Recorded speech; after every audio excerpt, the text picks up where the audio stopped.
ভাদ্রের বর্ধিত আষাঢ়ে সখ্য হয়েছিল, সে প্রথম, সে আমার শেষ।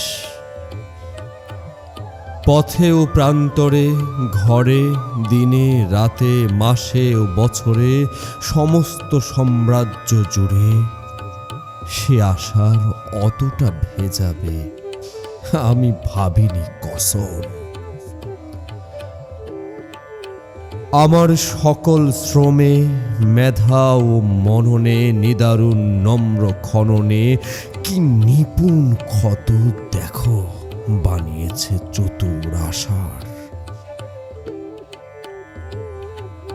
একদিন সব কিছু ছিল তোর ডাক নামে, পোড়ামুখী তবু তোর ভরল না মন। এই নে হারাম জাদি একটা জীবন।